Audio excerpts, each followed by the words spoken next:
Welcome to ASPN academy. இது current affairs video. Current அஃபேர்ஸ்ல நம்ம October மந்த்லேருந்து கொடுத்துட்ருக்கோம். ஒவ்வொரு மந்த்துக்கும் 3 பார்ட் வந்து நம்ம ரிலீஸ் பண்ணிகிட்ருக்கோம். Already October, November, December, January வரைக்கும் கம்ப்ளீட் ஆயிருச்சு. நான் சொன்ன மாதிரி தான் கரண்ட் அஃபேர்ஸ் வந்து நிறைய டைம் இருந்துச்சுன்னா ஒரு 1 இயருக்கு நீங்கள் படிச்சுட்டு போகலாம். ஆனால் மினிமம் 6 மந்த்லேருந்து மேக்ஸிமம் எல்லாரும் படிக்கிறது என்ன அப்படின்னா 6 மந்த்லேருந்து ஒரு 8 மந்த்ஸ் வரைக்கும் வந்து எல்லாருமே கவர் பண்ணுவாங்க. இதுவரைக்கும் கவர் பண்றது வந்து பெஸ்ட் எனக்கு தெரிஞ்சு. ஏன்னா, அதுக்கப்புறம் வந்து கண்டிப்பா 1 இயர்ல தான் கேட்பாங்களா அப்படின்னு இல்ல.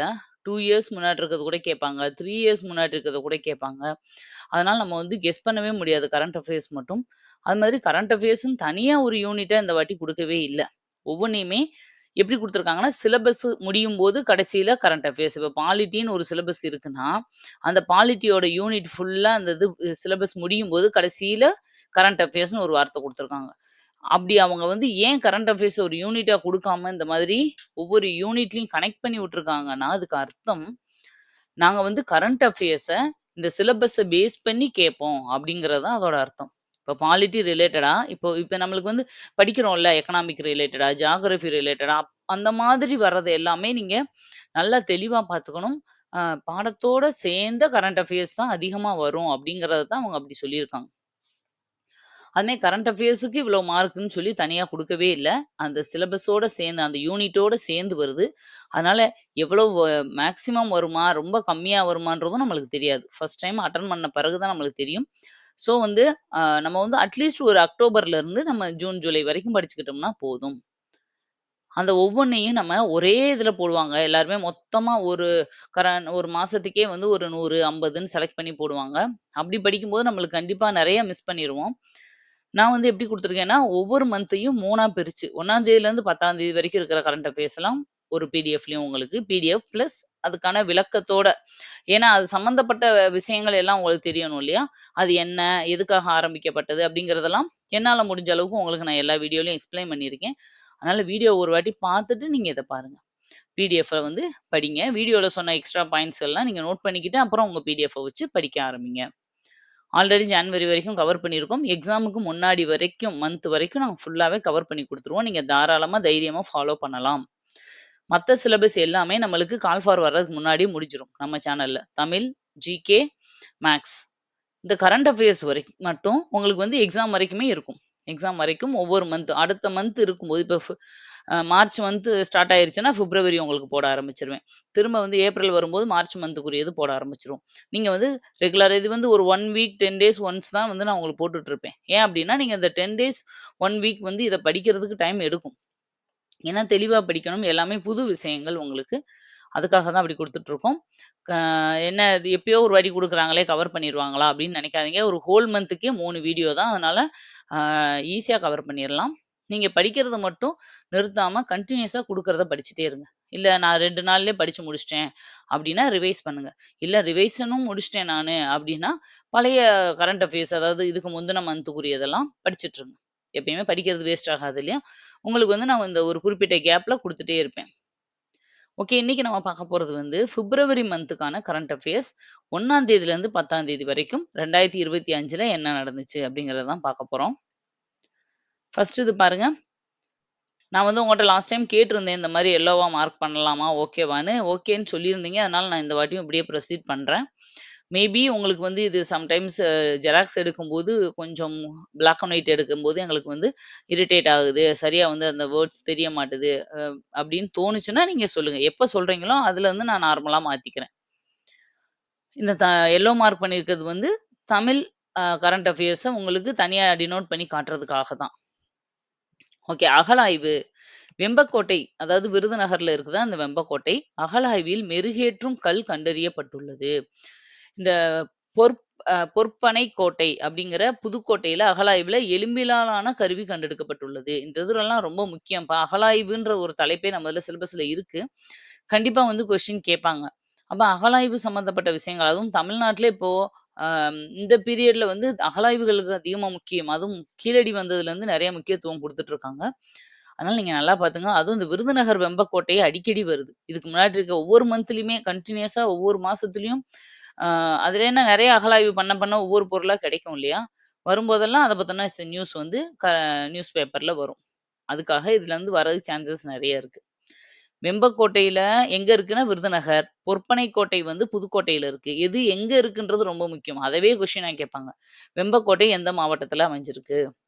பொற்பனைக்கோட்டை எந்த மாவட்டத்துல அமைஞ்சிருக்கு? இப்படியே கேட்பாங்க. அதையும் தெரிஞ்சுக்கோங்க. இதுல வந்து மெருகேற்றும் கல், பாலிஷ் போடுற கல்லு கிடைச்சிருக்கு. பொற்பனைக்கோட்டையில வந்து எலும்பிலால் ஆன கருவி கண்டெடுக்கப்பட்டிருக்கு. சூழல் மன்றங்கள்.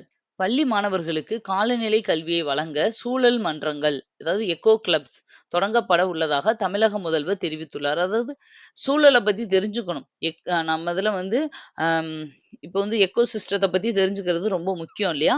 அந்த மாதிரி அந்த சூழல பத்தி தெரிஞ்சுக்கிறதுக்கும், பருவநிலை மாற்றங்கள பத்தி தெரிஞ்சுக்கிறதுக்கும், ஸ்கூல் எஜுகேஷன்ல இருந்தே ஸ்டார்ட் பண்றதுக்கு இந்த திட்டத்த வந்து கொண்டு வந்திருக்காங்க. அது பேர் தான் எக்கோ கிளப்ஸ், சூழல் மன்றங்கள். இந்த காலநிலைய பத்தி தெரிஞ்சுக்கணும். நெறைய பருவநிலை மாற்றங்கள் வந்துட்டு இருக்கு. அது ஒரு பெரிய இஷ்யூ ஆயிட்டு இருக்கு. அதனால அத பத்தி தெரிஞ்சுக்கணும். அதுக்காக உருவாக்கப்பட்டது. ஏஐ பல்கலைக்கழகம். அதாவது ஆர்ட்டிஃபிஷியல் இன்டெலிஜென்ஸ். இந்தியாவின் முதல் செயற்கை நுண்ணறிவு பல்கலைக்கழகம் மும்பையில், அதாவது மகாராஷ்டிரால இருக்க மும்பையில் யுனிவர்சல் ஏஐ யுனிவர்சிட்டி என்ற பெயரில் தொடங்கப்பட்டுள்ளது. ஏஐ இப்ப தான் ஸ்டார்ட் ஆச்சு இல்லையா? அதுக்குன்னு தனியாவே ஒரு யுனிவர்சிட்டியா ஆரம்பிக்கிறாங்க. அதனால இது ரொம்ப முக்கியம். ஏஐ தான் வந்து இப்ப இந்த கம்ப்யூட்டர் ஃபீல்டுல இதா போயிட்டுருக்கு. அட்வான்ஸ் டெக்னாலஜினாலே இந்த ஏஐ தான். அதனால இந்த கரண்ட் அஃபேர்ஸ் ரொம்ப முக்கியமானது. பார்த்துக்கோங்க. முதல் ஏஐ யுனிவர்சிட்டி எங்க ஆரம்பிக்கிறாங்கன்னா, மும்பைல, மகாராஷ்டிரா மாவட்டம் மாநிலம். அதே மாதிரி இந்தியாவோட முதல் ஏஐ பள்ளி, ஏஐ ஸ்கூல் எங்க ஆரம்பிச்சாங்கன்னா, கேரளால. அதே மாதிரி ஏஐ டீச்சர், ஏஐயே வந்து டீச்சரா வந்து டீச் பண்ணும். அது மாதிரி கொண்டு வந்ததும் கேரளா தான். 2மே கேரளா தான். இப்ப யுனிவர்சிட்டி இருக்கிறது மட்டும் மகாராஷ்டிரா. திட்டம் 3000. ரயில்வே துறையில் திட்டம் 3000 தொடங்கப்பட்டுள்ளது. இத்திட்டத்தின் கீழ் 2030ஆம் ஆண்டுக்குள் 3000 மில்லியன் டன் சரக்கு பரிமாற்றம் செய்ய இலக்கு நிர்ணயம் செய்யப்பட்டுள்ளது. திட்டம் 3000ம்னா என்னது அப்படின்னா, நம்ம இந்த சரக்குகள வந்து பரிமாற்றம் செய்றாங்கல்ல, ட்ரான்ஸ்ஃபர் பண்றாங்க இல்லையா? குட்ஸ் ட்ரான்ஸ்ஃபர் பண்றாங்கல்ல ட்ரெயின்ல. அந்த சரக்கு பரிமாற்றம் இந்த 2030க்குள்ள கிட்டத்தட்ட 3000 மில்லியன் டன். 1 டன்னாலே 1000 கிலோ. 3000 டன் மில்லியன் டன் வந்து சரக்குகள வந்து பண்ணணும்னு சொல்லி அவங்க ஒரு எய்ம் ஃபிக்ஸ் பண்ணியிருக்காங்க. டார்கெட் மாரி வச்சிருக்காங்க. ஓகே. அடுத்தது பேச்சு சுதந்திரம். நாடாளுமன்றத்தில் உறுப்பினர்களின் பேச்சு சுதந்திரம் மற்றும் சிறப்பு உரிமைகளை பாதுகாக்கும் சட்டப்பிரிவு. பார்லிமென்ட்ல வந்து உறுப்பினர்கள் இருக்காங்க இல்லையா? மெம்பர் ஆஃப் பார்லிமென்ட் அதான் எம்பி. அவங்க தான் நாடாளுமன்றத்தின் உறுப்பினர்கள். அவங்களுக்கு பேச்சு சுதந்திரமும், அவங்களுக்கான சிறப்பு உரிமைகளும் எப்பயுமே குடுத்துருப்பாங்க. அது நம்ம இதுல படிச்சிருப்போம் பாலிட்டில. அதுக்கான ஆர்டிக்கிள் என்னன்னா 105. பேச்சுரிமைக்கான விதி என்ன அப்டின்னா, சாதாரண மக்களுக்கு பேச்சுரிமை விதி எதுன்னா 19. இது வந்து பார்லிமென்ட்ல நடந்த ஒரு சின்ன இஷ்யூவ அ பேஸ் பண்ணி இது வந்ததுனால, இந்த கரண்ட் அஃபேர்ஸ் வந்திருக்கு. அப்போ வந்து நடந்த இந்த கூட்டத்தொடர் நடத்துனதாங்க பிப்ரவரில. அந்த கூட்டத்தொடர்ல நடந்த ஒரு சின்ன இஷ்யூல எங்களுக்கு பேச்சு உரிமை இருக்கு. நாங்க பேசுவோம் அப்டின்னு சொன்னப்ப, இத வந்து எடுத்து சொன்னாங்க. அதுக்காக வந்தது. மதமாற்ற எதிர்ப்பு மசோதா. சமீபத்தில் ராஜஸ்தான் மாநிலம் மதமாற்ற எதிர்ப்பு மசோதாவை நிறைவேற்றியுள்ளது. மதம் மாறுறதுக்கு எதிரான மசோதா. இத எங்க பண்ணியிருக்காங்கன்னா, ராஜஸ்தான்ல. தற்காலிக நீதிபதி. பணியில் இருக்கும் நீதிபதியைப் போன்றே தற்காலிக நீதிபதிக்கும் அதிகாரம், சிறப்புரிமை போன்றவைகளும் உண்டு என விதி 224 கூறுகிறது. இந்த மாதிரி பாருங்க ஆர்டிக்கிள பேஸ் பண்ணி வர்றது எல்லாமே நம்மளுக்கு சிலபஸ் பேஸ் பண்ணது தானே பாலிட்டிய. அதனால இது எல்லாமே ரொம்ப முக்கியம். அதாவது எப்பயுமே நம்மளுக்கு தெரியும் நீதிபதிகள்ல தற்காலிக நீதிபதிகள்னு சொல்லி சில பேர கொஞ்ச நாளைக்கு போடுவாங்க. நீதிபதி இல்லாத பீரியட்லயோ, இல்ல எந்தெந்த கண்டிஷன்ல எல்லாம் அவங்க போடுவாங்கன்னு நம்ம பாலிட்டில படிச்சிருக்கோம். அந்த மாதிரி போடும்போது என்னன்னா, அந்த பணியில இருக்கும்போது அந்த பெர்மனன்ட்டா இருந்த நீதிபதிக்கு என்னென்ன அதிகாரம்லாம் இருந்துச்சோ, சிறப்புரிமை இருந்துச்சோ, அது எல்லாமே இவங்களுக்கும் இருக்கு. இப்ப ஸ்கூல்ல வந்து பெர்மனன்ட் டீச்சருக்கும், டெம்பரவரி டீச்சருக்கும் டிஃபரன்ஸ் நெறையா இருக்கும். அவங்களுக்கு நெறைய அதே மாதிரி இங்கேயும் தற்காலிகமா வந்தவங்க தான் நீங்க அப்படின்னு சொல்லி நீதிபதிக்கெல்லாம் புடுங்க முடியாது. அவங்களுக்கு பதிலா இவங்க வந்து அ வந்திருக்காங்க அப்படின்னாலே அவங்களுக்கு ஈக்குவலானவங்க தான் அர்த்தம். அதனால அவங்களுக்கு குடுக்குற எல்லா அதிகாரமும் அவங்களுக்கும் செல்லும் அப்படின்னு சொல்றது தான் 224 ஏ. இந்த திருத்தம் 15வது சட்ட திருத்தத்தில் கொண்டு வரப்பட்டது. இது எப்ப கொண்டு வந்தாங்கன்னா, 15வது சட்ட திருத்தத்த தான் இந்த உரிமைய கொண்டு வராங்க. நீண்ட காலமாக நிலுவையில் உள்ள வழக்குகளை முடிவுக்கு கொண்டு வர ஓய்வு பெற்ற நீதிபதிகள் நியமிக்கப்படுகின்றன. இந்த சடனா என்ன பண்ணுவாங்கன்னா, இந்த கோர்ட்டுகள், நீதிமன்றங்கள் இதெல்லாம் வந்து டெம்பரவரியா வந்து உருவாக்கி, ரொம்ப நாள் வந்து வழக்குகள் பெண்டிங்ல இருக்க கேஸ் எல்லாம் முடிச்சு குடுக்க சொல்லுவாங்க டக்கு டக்குன்னு. அந்த மாதிரி முடிக்கிறதுக்குன்னு சொல்லி டெம்பரவரியா இப்ப ஆல்ரெடி வந்து ரிட்டயர் ஆனவங்கள இருக்கிறவங்களுக்கு வேற பிரசன்ட்டா இருக்கிற கேஸுகளே போய்க்கிட்டு இருக்கும் இல்லையா? அப்ப ஆல்ரெடி ரிட்டயர் ஆயி போனவங்கள வந்து கொஞ்ச நாளைக்கு போட்டு இந்த 6 மந்த்துக்குள்ள இந்த கேஸ்கள்லாம் நீங்க வந்து வெரிஃபை பண்ணி முடிச்சு குடுங்க. அந்த மாரி குடுப்பாங்க. அப்ப அவங்க எல்லாமே டெம்பரவரி நீதிபதியா இருப்பாங்க. அவங்களுக்கு அப்பயே அந்த அ எப்படி பெர்மனன்ட்டா இருக்கிற அதாவது பணியில இருக்கிற நீதிபதிக்கு இருக்கிற அதிகாரம் எல்லாம் இவங்களுக்கும் இருக்குன்னு சொல்றாங்க. உயர்நீதிமன்ற தற்காலிக நீதிபதி நியமனம் பண்றதுக்கான அதிகாரம் 224. அதுல அந்த தற்காலிக நீதிபதிக்கும் எல்லா உரிமையும் இருக்குன்னு சொல்றது அந்த 224ல ஏ. 2யும் அப்படியே தொடர்ந்து படிச்சுக்கோங்க. அதே மாரி உயர்நீதிமன்ற தற்காலிக தலைமை நீதிபதி நியமனத்த பத்தி வெறும் நீதிபதிகள பத்தி நியமனம் பண்றதுக்கு 224. தலைமை நீதிபதிய பத்தி சொல்றது 223 அதுக்கு முன்னாடி. எப்பயுமே நம்மளுக்கு தெரியும். உயர் நீதிமன்றத்திலயும், உச்ச நீதிமன்றத்திலயும் ஒரு தலைமை நீதிபதி இருப்பாரு. அவருக்கு கீழ சில நீதிபதிகள் இருப்பாங்க. கிட்டத்தட்ட 30க்கு மேல இருப்பாங்க.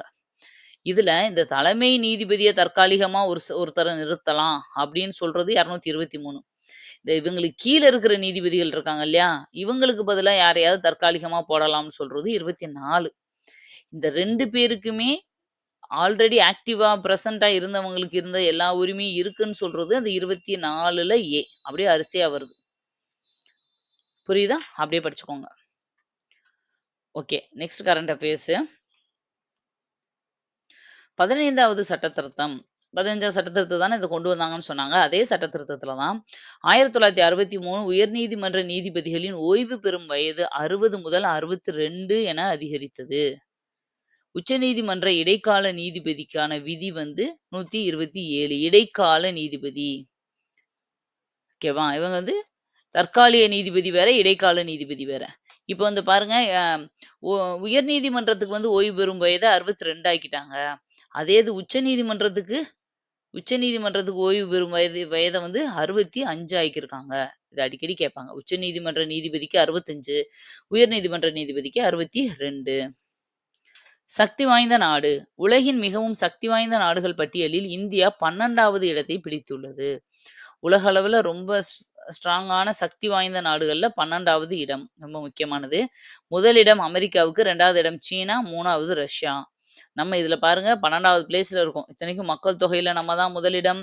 பொருளாதாரத்துல 4வது, 5வது இடத்துல இருக்கோம். அப்படி இருந்தும் நம்ம 12வது இடத்துல தான் மொத்த சக்தியில இருக்கோம். உலக அழகி. 2025ஆம் ஆண்டுக்கான திருமதி உலக அழகி பட்டத்தை ஷீகோ ஹெய்லி அப்படிங்கிறவங்க வென்றுள்ளாங்க. ஓகேவா?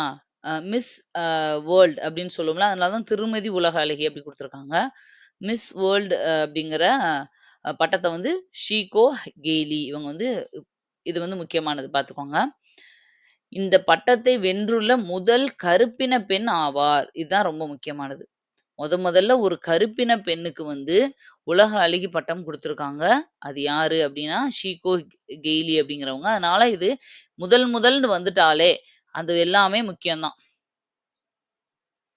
நெக்ஸ்ட் வர்த்தக போர். அமெரிக்கா, சீனா வர்த்தக போரால் இந்தியாவின் ஏற்றுமதியாளர் பயன்பெற உள்ளனர். அமெரிக்காவும், சீனாவுக்கும் இடையில இந்த வர்த்தக போர்னால இந்தியாவோட ஏற்றுமதியாளர்களுக்கு தான் பயன் அப்படின்னு சொல்றாங்க. அமெரிக்க, சீனா பொருட்களுக்கு 10% வரியும், சீனா அமெரிக்க பொருட்களுக்கு 15% வரியும் விதித்துள்ளதால் வர்த்தக போர் ஆரம்பித்துள்ளது. பாருங்க, அமெரிக்காவுக்கும் சீனாவுக்கும் இடையில அமெரிக்காவுக்கு வந்து அந்த நம்ம இம்போர்ட், எக்ஸ்போர்ட் பண்றதுக்கு வரி குடுப்பாங்க இல்லையா? இப்ப அமெரிக்கா அதோட பொருள்கள பூரா சீனாவுல கொண்டு போய் இறக்கி விக்கணும் அப்படின்னா, ஒரு வரி கட்டிட்டு தான் உள்ள முடியும். அந்த வரிய என்ன பண்றாங்கன்னா, அ அமெரிக்கா வந்து சீனாவுல இருந்து அதே மாரி அமெரிக்காவுக்கு போனாலும் வரி கட்டணும். சீனா வந்து அமெரிக்காலருந்து சீனாவுலருந்து அமெரிக்கா போனா 10% போதும்னு அமெரிக்கா வாங்கிக்கிருச்சு. ஆனா, அமெரிக்காலருந்து சீனா போனா 15% கேட்குறாங்க. இதனால அவங்களுக்குள்ள வந்து போட்டி வருது. நாங்க உங்களோட பொருட்களுக்கு இவ்வளோ தான் பண்றோம். நீங்க என்ன இவ்வளோ பண்றீங்கன்னு. இதனால நம்ம இந்தியாவோட ஏற்றுமதியாளருக்கு கொஞ்சம் பெனிஃபிட் இருக்க சான்சஸ் இருக்கு. ஏன்னா, அவங்களுக்குள்ள அடிச்சுக்கிரும்போது நம்ம பக்கம் திரும்புவாங்க இல்லையா? அப்ப நம்ம வந்து ஏற்றுமதி பண்ண சான்சஸ் இருக்கு. எனக்கு அவங்க வேண்டாம், நீங்க குடுங்க அப்படின்னு கேட்கற சான்சஸ் இருக்கு. அதுக்காக சொல்றாங்க. அடுத்தது விலகல். சீனாவின் பெல்ட் அண்ட் ரோடு திட்டத்தில் இருந்து பனாமா நாடானது விலகியுள்ளது. பெல்ட் அண்ட் ரோடு திட்டம் வந்து 2013ல ஆரம்பிச்சதாம். இந்த ரோடு அந்த ஸ்கீம்ல பனாமா அப்படிங்கிற நாடு வந்து வேணான்னு விலகி போயிருக்காங்க. புதிய ராம்சார் தலங்கள். ராமநாதபுரத்தில் உள்ள சக்கரக்கோட்டை தேர்த்தங்கள் பறவைகள் சரணாலயங்கள் புதிய ராம்சார் தலங்களாக அறிமுகம் செய்யப்பட்டுள்ளன. ராம்சார் தலங்கள் எல்லாமே முக்கியம்ப்பா. ராம்சார் தலங்கள்னா எத சொல்லுவாங்கன்னா, ஈரநிலங்கள், சதுப்பு நிலங்கள், அந்த மாதிரி கோடியக்கரை, பிச்சாவரம், கடலூர் ஏரியாக்கள்ல இருக்கிற அந்த பகுதிகள் இதெல்லாமே அதாவது கடல ஒட்டி ஒரு களிமண் நிலமா இருக்கும். அதுல வந்து செடிகள்லாம் முளைச்சிருக்கும். அந்த சதுப்பு நில இதுகள்லாம் இருக்கும். அந்த மாதிரி இருக்குது எல்லாமே சதுப்பு நிலங்கள். இந்த சதுப்பு நிலங்கள் வந்து தமிழ்நாட்டுல இதுவரைக்கும் தமிழ்நாட்டில் ராம்சார் தலங்களின் எண்ணிக்கை 20ஆக உயர்ந்துள்ளது. இதையும் சேர்த்து. அப்ப இதுக்கு முன்னாடி எவ்வளவு இருந்துச்சுன்னு கேட்டாங்கன்னா 18. இப்ப 2 சேர்த்துருக்காங்க. +2 மொத்தம் 20. இப்ப சேர்த்தது தான் சக்கரக்கோட்டை, தேர்த்தங்கள் பறவைகள். இந்த 2 இடமும். இந்தியா முழுக்க ராம்சார் தலங்கள் உள்ள மாநிலம் வந்து அதிகமான ராம்சார் தலம் இருக்கிறது தமிழ்நாடு தான். இதுவும் முக்கியமானது. புவிசார் குறியீடு அதிகமா இருக்கிறது யுபி, உத்தரப்பிரதேசம். தமிழ்நாடு இருந்துச்சு. இப்ப யுபி ஆயிருச்சு. அதே இது ராம்சார் தலங்கள் அதிகமா இருக்கிறது வந்து தமிழ்நாடு. சதுப்பு நில தினம். சதுப்பு நில தினம்னு சொல்லலாம். ஈரநில தினம்னு சொல்லலாம். ஈரநில தினம். இது எது கேட்டாலும் பிப்ரவரி 2 தான். தாய்மொழி தினம் என்ன சொல்லுவோம்? பிப்ரவரி 21 தாய்மொழி தினம். கண்டிப்பா அடுத்த க க 20க்கு மேல கரண்ட் அஃபேர்ஸ் பார்க்கும்போது வரும். இருந்தாலும் இங்க ஞாபகம் வந்துச்சு. அதனால சொல்றேன். தாய்மொழி தினம் பிப்ரவரி 21. ஈரநில தினம் அதிலே பிப்ரவரி 2. இந்தியாவுல இருக்க மொத்த ராம்சார் தலங்கள் 89. அதுல 20 தமிழ்நாட்டிலேயே இருக்குன்றதுனால தமிழ்நாடு தான் ஹையஸ்ட். ராம்சார் தலங்கள் உடன்படிக்கை எப்ப இருந்து ஆரம்பிச்சுச்சுன்னா, 1971ல இருந்து ராம்சார் தலங்கள் உடன்படிக்கையில் இந்தியா எப்ப சேர்ந்துச்சுன்னா 82.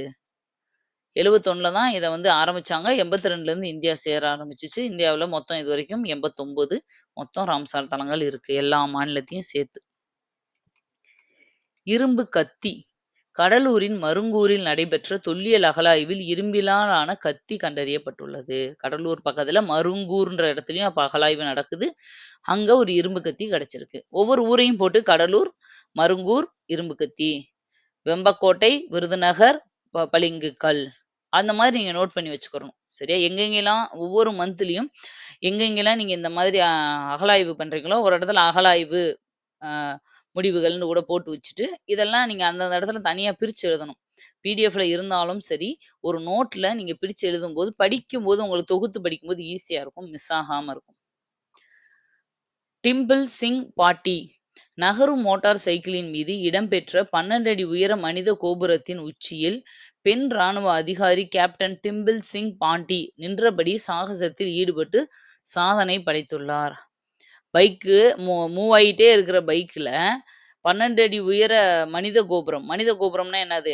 ஆளுகளே ஒருத்தர் மேல இப்படியேவும் மேல மேல மேல ஏறி நிப்பாங்க இல்லையா? அந்த மாரி மனிதர்களே கோபுரம் மாதிரி நிக்கிறது. அந்த இது மேல ஒரு பெண் ராணுவ அதிகாரி ஏறி நின்னு சாகசம் பண்ணியிருக்காங்க. இது வந்து சாதனை படைத்த முதல் பெண் என்ற பெருமை இவர் பெற்றுள்ளார். ஆமா. இந்த மாதிரி நம்ம பைக் மேல மேல நிக்கிறதுல வந்து நெறைய ஜென்ஸ தான் பார்த்துருக்கோம். பெண் வந்து சாதிச்சது இப்ப தான் ஃபர்ஸ்ட் டைமு. முதல் பெண். அதனால இதுவும் முக்கியமானது பார்த்துக்கோங்க. அடுத்தது உத்தரப்பிரதேசம். உத்தரப்பிரதேசத்தில் உள்ள பார்வதி அர்கா பறவைகள் சரணாலயத்தில் சதுப்பு நில தின நிகழ்வு நடத்தப்பட்டது. அந்த சதுப்பு நிலம் பிப்ரவரி 2ல அங்க வந்து நடத்தியிருக்காங்க. கற்றல் மட்டம். ஏஎஸ்இஆர் அறிக்கையின்படி, கற்றல் மட்டத்தில் குறிப்பிடத்தக்க முன்னேற்றம் அடையாத மாநிலமாக பீகார் உள்ளது. ஏஎஸ்இஆர்ன்றது ஒரு அமைப்பு. அவங்க ஒவ்வொரு வருஷமும் இந்த மாதிரி கல்வி எப்படி இருக்கு, எஜுகேஷன் லெவல்ன்னு சொல்லி ஒரு இது எடுத்து சர்வே எடுத்து போடுவாங்க. அந்த சர்வேல இன்னமும் குறிப்பிடத்தக்க அளவு முன்னேற்றம் அடையாம பின்தங்கிய மாநிலமா தான் பீகார் இருக்கு. ஆல்ரெடி நம்ம படிச்சிருக்கோம். கல்வியில பின்தங்கிய மாநிலம் பீகார். இப்பட்டியலில் முன்னேற்றம் அடைந்துள்ள மாநிலமாக உத்தரப்பிரதேசம் உள்ளது. மொதைக்கு இப்ப கம்பேர் பண்ணும்போது உத்தரப்பிரதேசம் நல்லாவே டெவலப் ஆயிருக்கு அப்படின்னு அவங்க சொல்லியிருக்காங்க. சுரங்க அமைச்சகம். அடுத்த 7 ஆண்டுகளுக்கு சுரங்க அமைச்சகமானது தேசிய முக்கிய கனிம திட்டத்தை செயல்படுத்த உள்ளது. செயற்கை நுண்ணறிவு செயல் உச்சி மாநாடு. செயற்கை நுண்ணறிவு செயல் உச்சி மாநாடு பாரிஸ் நகரில் நடைபெற உள்ளது. ஏஐ அப்படின்றதுக்கு தனியா வந்து ஒரு உச்சி மாநாடு நடத்துறாங்க. அது எங்கன்னா பாரிஸ்ல. இதுவும் முக்கியமானது. ஆப்பிரிக்க எரிசக்தி உச்சி மாநாடு. ஆப்பிரிக்க எரிசக்தி உச்சி மாநாடு வந்து தான்சானியாவுல நடைபெற உள்ளது. தான்சானியாவுல வந்து எரிசக்திக்கான உச்சி மாநாடு. பாரிஸ்ல வந்து நுண்ணறிவுக்கான உச்சி மாநாடு. தூக்க நோய். சமீபத்தில் ஹியூமன் ஆஃப்ரிக்கன் ட்ரைபனோசோமிஸ் ட்ரைபனோசோமிஸ் அப்படிங்கிற தூக்க நோயை கினியா நாடானது ஒழித்துள்ளது. நம்ம ஆப்பிரிக்க தூக்க வியாதி, அமெரிக்க தூக்க வியாதின்னு சொல்லி நம்ம படிச்சிருப்போம். சயின்ஸ்ல ஒருவேளை ஃபர்ஸ்ட் டைம் நீங்க படிக்கிறீங்கன்னா, இனி நான் எடுப்பேன் உங்களுக்கு. அ பா ஹிஸ்ட்ரி, அயனம்லாம் முடிஞ்ச உடனே அடுத்து சயின்ஸ் தானே எடுப்போம். அப்ப வரும். அது அந்த வியாதி வந்து எங்கன்னா, கினியா நாட்டுல வந்து எங்க நாட்டுல இந்த ஒரு தூக்க வியாதியே முழுசா இல்ல அப்படின்றத அறிவிச்சிருக்காங்க. நம்ம இந்தியாவுல பெரியம்மை நோய் வந்து ஒழிக்கப்பட்டது அப்படிலாம் சொல்றோம் இல்லையா? அது மாதிரி. அதாவது கடந்த 3 வருஷமா யாருமே அந்த நோயால பாதிக்கப்பட்டு ரிப்போர்ட் பண்ணலன்னு வச்சுக்கோங்க. அந்த நோய் வந்து முழுசா ஒழிஞ்சிருச்சு அப்படின்னு அறிவிப்பாங்க. ஓகே. அடுத்தது ஒன்கோசெர்சியாசிஸ். சமீபத்தில் ஒன்கோசெர்சியாசிஸ் என்னும் ஒட்டுண்ணி நோயை நைஜர் நாடு அழித்துள்ளது. பாருங்க, அங்க இருக்கிற ஒன்கோசெர்சியாசிஸ் அப்படிங்கிற ஒரு ஒட்டுண்ணிய, அந்த நாட்டில எங்க நாட்டிலேயே இந்த ஒட்டுண்ணியே கிடையாதுன்னு சொல்லி நைஜர் அப்படிங்கிற நாடு அறிவிச்சிருக்காங்க. இதன் மூலம் கண் பார்வை இழப்பு ஏற்பட வாய்ப்பு உள்ளது. ஆக்சுவலா இந்த ஒட்டுண்ணி என்ன பண்ணும் அப்படின்னா, கண் பார்வையில வந்து பாதிக்கும். அது எங்க இதுல இப்போ ஒழிஞ்சிருச்சு. இந்த நோயை ஒழித்த முதல் ஆப்பிரிக்க நாடு இதுதான். ஆப்பிரிக்காவுல இருக்கிற முதல் நாடு இதுதான். மகளிர் உலகக்கோப்பை 19 வயதிற்கு உட்பட்ட மகளிர் T20 உலகக் கோப்பையை இந்திய அணி வென்றுள்ளது. அடுத்தது இணைப்பு கால்வாய் திட்டம். தாமிரபரணி, கருமேனி ஆறு, நம்பியாறு இணைப்பு கால்வாய் திட்டத்தினை தமிழக முதல்வர் தொடங்கி வைத்துள்ளார். அதாவது நதிநீர் இணைப்பு திட்டம். இந்தியா முழுக்க இருக்க நதிகளை எல்லாம் இணைக்கணும்னு சொல்றாங்க இல்லையா? அது மாதிரி இது தமிழகத்துக்கு உள்ள இருக்கிற ஆறுகளை இணைக்கும் ஒரு திட்டம் தான் கால்வாய் திட்டம். ஏன்னா இது வந்து ஒரு ஆறுகள் தானே. ரிவர், கால்வாய், வாய்க்கால் எப்படி வேணா சொல்லலாம். இந்த தாமிரபரணி, கருமேனி ஆறு, நம்பியாறு இந்த 3யும் இணைக்கிற திட்டம் தான் இது. இத தொடங்கி வச்சிருக்காங்க. இந்த திட்டத்துக்கு 2009லயே அடிக்கல் நாட்டப்பட்டிருந்தது. இப்ப தான் வந்து அத அ முயற்சி பண்ணி அத வந்து செய்ய போறாங்க. கங்கை கொண்டான். திருநெல்வேலியில் உள்ள கங்கை கொண்டான் பகுதியில் சூரிய மின்கல உற்பத்தி அலகு திறக்கப்பட்டுள்ளது. சோலார் அந்த இது கரண்ட் உற்பத்தி பண்ற ஒரு யூனிட் வந்து ஸ்டார்ட் பண்றாங்க. நாட்டிலே 2025ஆம் ஆண்டிற்கான காற்றின் தர குறியீட்டில் ஏக்யூஐ திருநெல்வேலி நகரம் முதன்மையாக திகழ்கிறது. ஆல்ரெடி நம்ம இது பார்த்தோம். திருநெல்வேலியில வந்து காற்று தர குறியீட்டுல வந்து நல்ல பெஸ்ட்டா இருக்கு அப்படின்னு சொல்லி. Next repo rate. தற்போது ரெப்போ ரேட் விகிதம் 0.05 குறைந்து 6.25% உள்ளது. இதற்கு முன்பு 6.5% இருந்தது. அதாவது நம்ம கவர்மெண்ட்ல வந்து லோன் எல்லாமே குடுப்பாங்க இல்லையா? நம்ம படிச்சிருக்கோம். ரெப்போ ரேட் வந்து ரிசர்வ் பேங்க் வந்து மத்த கம் க மத்த பேங்க்குகளுக்கெல்லாம் குடுக்குற வட்டி விகிதம். அ மி அ ரிவர்ஸ் ரெப்போ ரேட் வந்து என்ன ஆகும்னா, இவங்க அவங்களுக்கு குடுக்குறது. இப்ப என்ன பண்ணியிருக்குன்னா, ஆர்பிஐ வந்து குறைச்சிருக்கு. ஓரளவு வந்து வட்டி விகிதத்த எல்லாம் குறைச்சிருக்காங்க. 6.5 இருந்தத 6.25 ஆக்கியிருக்காங்க. 0.25 குறைச்சிருக்காங்க. யாரெல்லாம் வீட்டு லோன் இந்த மாதிரிலாம் வாங்கியிருக்கீங்களோ, நீங்க போயி ஃப்ளோட்டிங் இன்ட்ரெஸ்ட் நம்ம எழுதி குடுத்து பேங்க்ல மாத்துனோம் அப்டின்னா, நம்மளுக்கு வட்டி விகிதம் குறையும். அத தெரிஞ்சுக்கோங்க. நார்மல் ஃபிக்ஸ்டு இன்ட்ரெஸ்ட்ன்னு போட்டிருக்கீங்களா? ஃப்ளோட்டிங் இன்ட்ரெஸ்ட்ன்னு போட்டிருக்கீங்களான்னு பார்த்துக்கோங்க. போ போய் நம்ம வந்து பண்ணும்போது எப்பயெல்லாம் ஆர்பிஐ வந்து இந்த மாரி சேஞ்சஸ் கொண்டு வராங்களோ, நம்மதிலயும் இன்ட்ரெஸ்ட் வந்து கம்மியாகும். இத வந்து இப்ப குறைச்சிருக்காங்க. பொருளாதார வளர்ச்சி 6.7% இந்த வருஷம் இருக்கும் அப்படின்னு சொல்லியிருக்காங்க. பணவீக்கம் 4.2%. நெக்ஸ்ட் பிம்ஸ்டெக் இளைஞர் உச்சி மாநாடு. பிம்ஸ்டெக் இளைஞர் உச்சி மாநாடு வந்து 2025 குஜராத்ல நடைபெற்றிருக்கு. மரபணு அட்லஸ். பாரத புற்றுநோய் மரபணு அட்லஸை மெட்ராஸ் ஐஐடி அறிமுகம் செய்துள்ளது. பாரதம்னா நம்ம இந்தியா சம்மந்தப்பட்டது. ஓகேவா? இந்திய அளவுல இந்த புற்றுநோய் சம்மந்தப்பட்ட இந்த அட்லஸ். எங்கெங்கலாம் எவ்வளவு பரவி இருக்கு, எவ்வளவு பேர் பாதிக்கப்பட்டிருக்காங்க அப்படிங்கிற ஒரு மேப் மாரி. இத யாரு பண்ணியிருக்காங்கன்னா, சென்னை ஐஐடி, மெட்ராஸ் ஐஐடி வந்து பண்ணியிருக்காங்க. நக்சல் இல்லா மாநிலம். நக்சல் அப்படின்னா, நக்சலைட்டுகள் அப்படின்னு ஒவ்வொரு தீவிரவாதிகளுக்கும் ஒரு பேர் இருக்கு. ஓகேவா? நக்சலைட்டுகள்ன்றது ஒரு தீவிரவாத தனி அமைப்பு. அந்த நக்சல் இல்லாத மாநிலமா கர்நாடகா மாநிலத்த அறிவிச்சிருக்காங்க. கர்நாடகா மாநிலம் நக்சல் இல்லா மாநிலமாக அறிவிக்கப்பட்டுள்ளது. எபோலா தடுப்பூசி. உகாண்டா நாடானது எபோலா தடுப்பூசி சோதனையை தொடங்கியுள்ளது. எபோலா அப்படிங்கிறது நம்ம லேட்டஸ்ட்டா ஒரு 2, 3 வருஷத்துக்கு முன்னாடி அ எங்க இருந்தாலும் எபோலா பரவுது. கொரோனாவோட மோசமானத தான் சொல்லி பயந்துட்டு இருந்தோம். இப்ப என்ன ஆகுதுன்னா, மேபி ஃபியூச்சர்ல அது வந்தாலும் தடுக்கிறதுக்கு இப்பயே வந்து அதுக்கான தடுப்பூசி சோதனைய ஸ்டார்ட் பண்ணிட்டாங்க. இந்த வாலண்டியர்ஸ்லாம் கூப்பிட்டு போட்டு பார்ப்பாங்க இல்லையா? அந்த ஊசிய அந்த மாதிரி ஸ்டார்ட் பண்ணிட்டாங்க. எந்த நாடுனா உகாண்டா. மாநாடு. தமிழ்நாடு பருவநிலை மாற்ற உச்சி மாநாடு 3.0 சென்னையில் நடைபெற்றது. இந்த காப் 26 அப்படிலாம் படிப்போம் நம்ம. காப் 27, 28ன்னு சொல்லி அது ஆல் ஓவர் வேர்ல்டு முழுக்க பருவநிலை சம்மந்தமா போடுற மீட்டிங். இது வந்து தமிழ்நாட்டுல பருவநிலை மாற்றத்த பத்தி அ பண்ற ஒரு உச்சி மாநாடு 3.0 இது சென்னையில நடந்திருக்கு. மத்திய பிரதேசம். இந்தியாவின் முதல் வெள்ளை புலி வளர்ப்பு மையமானது மத்திய பிரதேசத்தின் ரேவா பகுதியில் அமைக்கப்பட உள்ளது. பாருங்க வெள்ளை புலி. வெள்ளை புலி ரொம்ப ரேரானது இல்லையா? அத வளர்க்கறதுக்கான ஒரு புது திட்டத்த ஸ்டார்ட் பண்றாங்க. அதுவும் மெயினா எங்கன்னா, மத்திய பிரதேசத்தில ரேவா அப்படிங்கிற பகுதியில, மாநிலத்தில. ஆல்ரெடி நைஜீரியாலருந்து வாங்குன சிறுத்தையும் நம்ம வந்து இங்க மத்திய பிரதேசத்தில இருக்க ஒரு மியூசியத்தில எக்ஸிபிஷன்ல ஜூல தான் வச்சிருக்காங்க. இதுவும் அங்க தான் ஆரம்பிக்கிறாங்க. மத்திய பிரதேசத்துல தான் ஆரம்பிக்கிறாங்க. இந்தியாவின் முதல் வெள்ளை புலி கண்டுபிடிக்கப்பட்ட ஆண்டு எதுனா, 1951 அதுவும் அந்த ரேவா மாநிலத்தில தான். அதனால தான் அங்கேயே அது ஒரு ஞாபகமா ஒரு ஆரம்பிக்கிறாங்க. 1951லயே பாருங்க இந்தியாவுல வெள்ளை புலி கண்டுபிடிச்சிருக்காங்க. பச்சை அம்மோனியா ஆலை. இந்தியாவின் மிகப்பெரிய பச்சை அம்மோனியா ஆலையானது ஒடிசாவின் கோபால்பூரில் அமைக்கப்பட உள்ளது. எ இப்போ எல்லாமே இந்த ஆர்கானிக்கா கொண்டு வந்துட்டாங்க இல்லையா? ஈவன் அதாவது சுற்றுச்சூழல பாதிக்காத மாதிரி, பொல்யூஷன் இல்லாத மாதிரி எல்லாத்தையுமே மாத்திட்டு இருக்காங்க.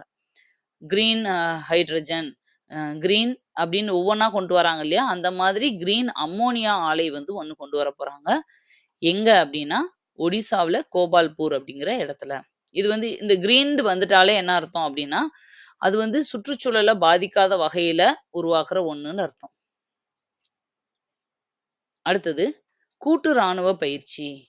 இந்தியா மற்றும் மாலத்தீவுகளுக்கு இடையே எக்வேரின் என்னும் கூட்டு ராணுவ பயிற்சி நடைபெற்றுள்ளது. நான் சொல்றேன் இல்லையா? நெறைய நாடுகளுக்கு இடையில கூட்டு ராணுவ பயிற்சி நடக்கும். அதுவும் மெயினா இந்தியா யார் யார் கூடயெல்லாம் கூட்டு ராணுவ பயிற்சி பண்றாங்களோ, அதுக்கெல்லாம் ஒரு பேர் வைப்பாங்க. புயலுக்கு பேர் வைக்கிற மாதிரி. அந்த பேரு எல்லாமே ரொம்ப முக்கியம். கண்டிப்பா வந்து ஸ்டேட்மெண்ட்ல கேட்பாங்க. இல்லாட்டினா ஒரு 4 இந்த கூட்டு ராணுவ பயிற்சி பேர இந்த பக்கம் குடுத்துட்டு, எந்தெந்த நாடுகளுக்கு இடையில இது நடக்குதுன்னு மேட்ச் த ஃபாலோயிங் மாரி கூட கேட்பாங்க. பாருங்க இதே மாதிரி வேற யார் யாருக்கு எந்தெந்த நாடுகளோடலாம் இந்தியா வந்து கூட்டு ராணுவ பயிற்சி வச்சிருக்கோ, அத மொத்தமா தொகுத்து குடுத்துருக்கோம். ஃபர்ஸ்ட் ஒன் வந்து கருட சக்தி கூட்டு ராணுவ பயிற்சி. இது எதுக்கு பேருனா, இந்தோனேஷியாவுக்கும், இந்தியாவுக்கும் இடையில நடக்கிறதுக்கு. சிம்பெக்ஸ் கூட்டு ராணுவ பயிற்சி வந்து சிங்கப்பூர் மற்றும் இந்தியாவுக்கு இடையில. யூத் அபியாஸ் கூட்டு ராணுவ பயிற்சி வந்து இந்தியாவுக்கும், அமெரிக்காவுக்கும் இடையில நடக்கிறது. சதா தான் சிங் கூட்டு ராணுவ பயிற்சி வந்து இந்தியாவுக்கும், சவுதி அரேபியா. சதா, சவுதி அப்படி வருது இல்லையா? ஏதாவது ஃபுல்லா நீங்க மனப்பாடம் பண்ண முடியாது. நீங்க என்ன பண்ணிக்கலாம்னா, அந்த பேருகள வந்து ஜஸ்ட் சதா, சவுதி. யூத் அப்படின்னா அமெரிக்கா. அமெரிக்கால எல்லாம் யூத்தா இருப்பாங்க. சும்மா அந்த மாதிரி ஒரு லிங்க் பண்ணிக்கோங்க. சிம்பெக்ஸ் அப்படின்னா சிங்கப்பூர். சிம்பெக்ஸ் சிங்கப்பூர். கருடன் கருடன்னா இந்தோனேஷியா. கடைசியில இந்திரா கூட்டு ராணுவ பயிற்சி வந்து இந்தியாவுக்கும், ரஷ்யாவுக்கும். பாருங்க இந்தியாவுல இருக்க ஐஎன்டி, ரஷ்யாவுல இருக்க ஆர்ஏ எடுத்தோம்னா இந்திரான்னு வந்துரும். அதான் வந்து இந்திரா அப்படின்ற பேர் வச்சிருக்காங்க. இந்த மாரி லிங்க் பண்ணிக்கிட்டீங்கன்னா, உங்களுக்கு மறக்கவே மறக்காது. அடுத்தது பார்ட் டி வேவர். பெல்ஜியத்தின் பிரதமராக பார்ட் டி வேவர் நியமனம் செய்யப்பட்டுள்ளார். இவர் வந்து இந்த மாரி போஸ்டிங், பதவிகள் இதெல்லாமே கொஞ்சம் பார்த்துக்கோங்க. மிசிபிக்கி 6 ஜப்பான் நாடானது மிசிபிக்கி 6 என்னும் செயற்கைக்கோளை விண்ணில் ஏவியுள்ளது. Next Bengal tiger. ஹாக்கி இந்திய லீக் ஆண்கள் பிரிவில் சிராச்சி ரார் பெங்கால் டைகர்ஸ் அணி வென்றுள்ளது. பெண்கள் பிரிவில் ஒடிசா வாரியர்ஸ் ஜெயிச்சிருக்காங்க.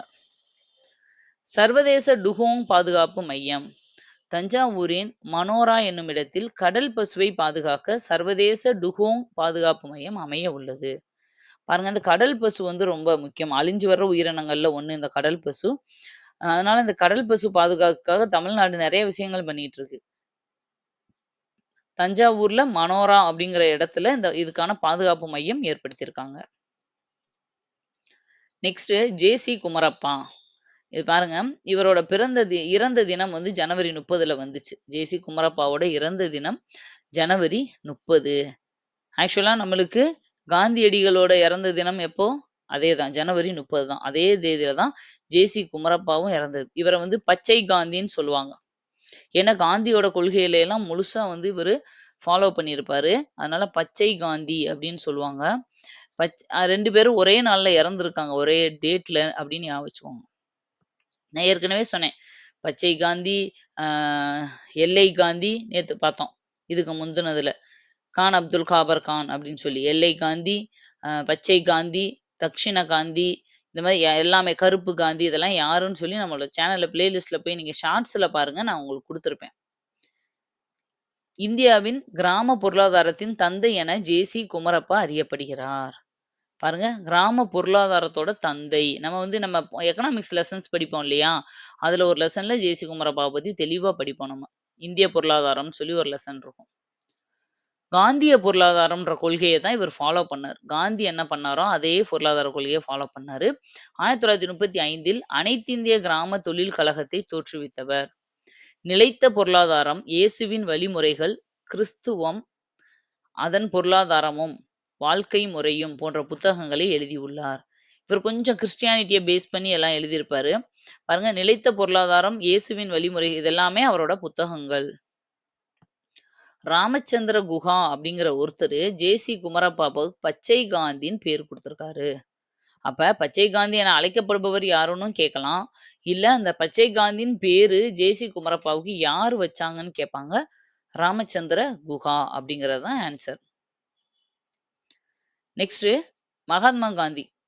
ஏன்னா காந்தி இறந்ததும் ஜனவரி 30 தானே. அதனால கடைசியா பிப்ரவரி 1லிருந்து வந்த கரண்ட் அஃபேர்ஸ்ல அந்த ஜனவரி 30ல நடந்ததையும் லைட்டா குடுத்துருக்காங்க. தீண்டாமை ஒரு பாவச் செயல். அதை பின்பற்றுகின்ற நீங்கள் ஒரு ஜெனரல் டயர் என காந்தியடிகள் கூறினார். காந்தியடிகள் இறந்த தினமும் ஜனவரி 30 தான். பாருங்க யார் இந்த ஜெனரல் டயர்? சௌரி ச ச்சே சாரி ஜாலியன் வாலாபாக் படுகொலை நடக்க முக்கிய காரணமா இருந்தவர் தான் இந்த ஜெனரல் டயர். ஜாலியன் வாலாபாக்.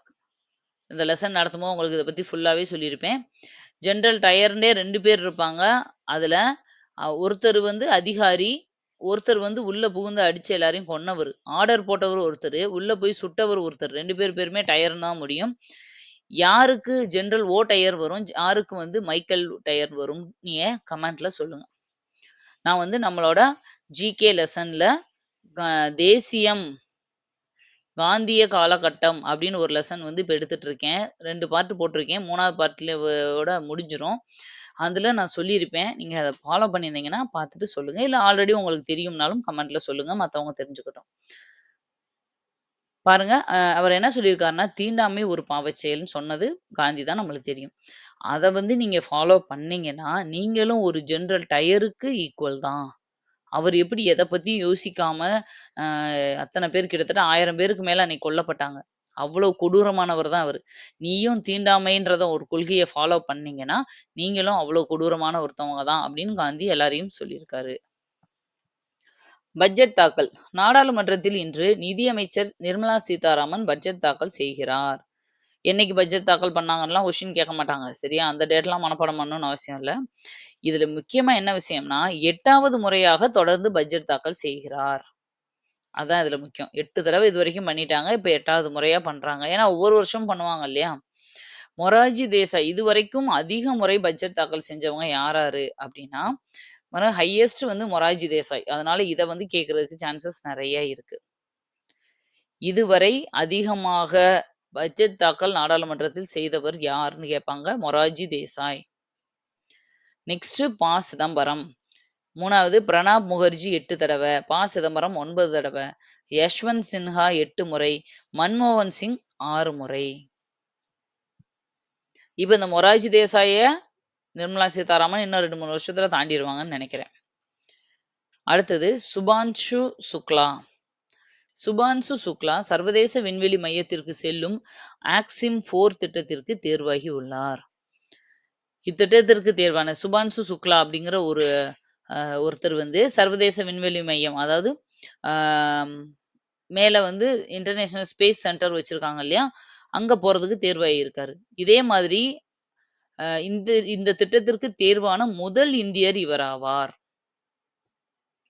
புரியுதா? முதல் இந்தியர் வந்து யாருன்னா, சுபான்சு சுக்லா. அதனால இது ரொம்ப முக்கியம். முதல்னு வந்துட்டனால. இதே மாதிரி ககன்யான் திட்டம் நம்மளுக்கு தெரியும். விண்வெளிக்கு மனிதர்களை அனுப்பும் இந்தியாவோட கனவு திட்டம் தான் இந்த ககன்யான் திட்டம். பல வருஷமா இதுக்காக பிளான் போயிட்டுருக்கு. அதுக்கு தேர்வானவங்க வந்து 4 பேரு. சுபான்சு சுக்லா, அடுத்து அங்கத் பிரதாப், அஜித் கிருஷ்ணன், பிரசாந்த் பாலகிருஷ்ணன். இவங்க 4 பேர் தான். நம்ம சேனல்ல பிளேலிஸ்ட்ல கரண்ட் அஃபேர்ஸ்லயும் இவங்கள பத்தி நான் ஒரு இது போட்டிருப்பேன். விண்வெளிக்கு செல்லும் வீரர்கள்ன்ட்டு. அதையும் பார்த்துக்கோங்க. பாருங்க. பிரதாப், அஜித், பிரசாந்த் எல்லாம் நடிகர் பேரா இருக்கு. அப்படியே வச்சுக்கோங்க. இந்த சுபான்சு சுக்லா மட்டும் தான் எக்ஸ்ட்ராவா இருக்கு. மனமித்ரா சேவை. ஆந்திராவில் அரசின் சேவைகளை பெற வாட்ஸ்அப்பில் மனமித்ரா என்னும் சேவையை தொடங்கியுள்ளது. கவர்மெண்டோட சர்வீஸ் எல்லாம் ஈஸியா வந்து அக்சஸ் பண்றதுக்காக ஒரு வாட்ஸ்அப் வந்து கிரியேட் பண்ணியிருக்காங்க. அதுக்கு பேர் தான் மனமித்ரா. தேசிய நல்லாட்சி மாநாடு 2025 குஜராத்தின் காந்தி நகரில் தேசிய நல்லாட்சி மாநாடு நடைபெற்றுள்ளது. தேசிய நல்லாட்சி தினம் தேசிய நல்லாட்சி தினம் வந்து டிசம்பர் 25. அது யாரோட பிறந்த நாள்ன்றது தான் ரொம்ப முக்கியம். வாஜ்பாயோட பிறந்த நாள். அப்ப நல்ல ஆட்சி அவர் நடத்தியிருக்கிறதுனால தான் அவர் பிறந்ததை தேசிய அளவுல நல்லாட்சி தினமா எடுத்திருக்காங்க. இப்ப நல்லாட்சி நடக்குது அப்படின்னு சொல்லி நல்லாட்சி மாநாடு வந்து குஜராத்ல காந்தி நகர்ல நடத்தியிருக்காங்க. நெக்ஸ்ட் ஸ்வா ரயில்.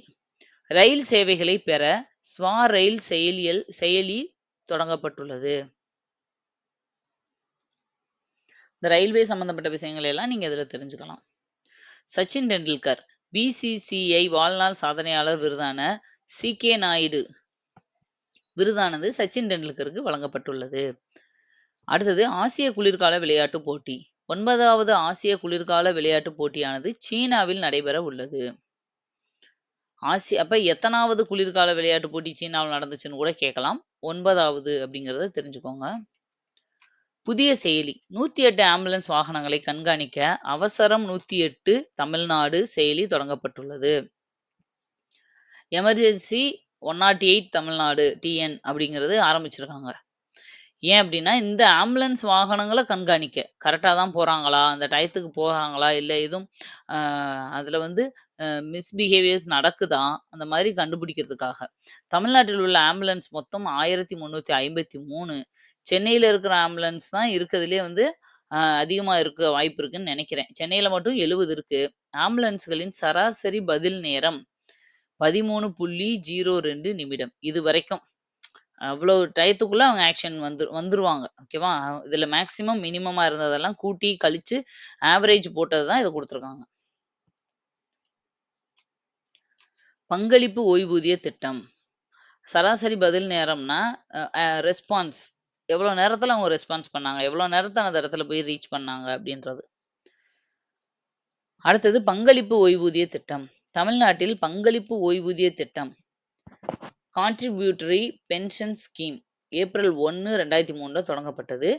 இந்த பங்களிப்பு ஓய்வூதிய திட்டம் அமல்படுத்திய முதல் மாநிலம் மகாராஷ்டிரா. உலக தமிழ் புலம்பெயர் தினம் 2025ஆம் ஆண்டிற்கான உலக தமிழ் புலம்பெயர் தினமானது எத்திசையும் தமிழனங்கே என்ற கருப்பொருளுடன் கொண்டாடப்பட்டது. நம்ம தமிழ்ல இருக்கிற நம்ம கடவுள் வாழ்த்து இருக்கு இல்லையா? அந்த இதை தான் எடுத்திருக்காங்க பாருங்க. எத்திசையும் தமிழனங்கே. நீராறும் கடல் உடுத்த பாடல்ல வர்ற அந்த வரிய தான் வந்து ஒவ்வொரு வருஷமும் கருப்பொருளா வைப்பாங்க. தீம் அப்படின்னு. அந்த கருப்பொருளா இந்த 2025க்கு இத வச்சிருக்காங்க. எனக்கு என்னமோ இந்த கொஸ்டின் வரும் அப்படின்னு என் மைண்ட் சொல்லுது. நல்லா பார்த்துக்கோங்க. இப்போ உலக தமிழ் புலம்பெயர் தினம். தமிழர்களோட புலம்பெயர் தினம் எப்ப கொண்டாடுறாங்க? ஜான்வரி 12. அதே இது உலக அளவுல இந்தியர்கள் என்ஆர்ஐ டே, இந்திய புலம்பெயர் இந்தியர்கள் தினம் ஜனவரி 9. காந்தி 1915ல இந்தியாவுக்கு ரிட்டர்ன் ஆன டேட் தான் இந்த ஜனவரி 9. இத தான் உலக அ அ இந்தியர்கள் வெளிநாடு வாழ் இந்தியர் தினம், பாரதிய பிரவாசி தினம் அப்படிலாம் சொல்றோம்.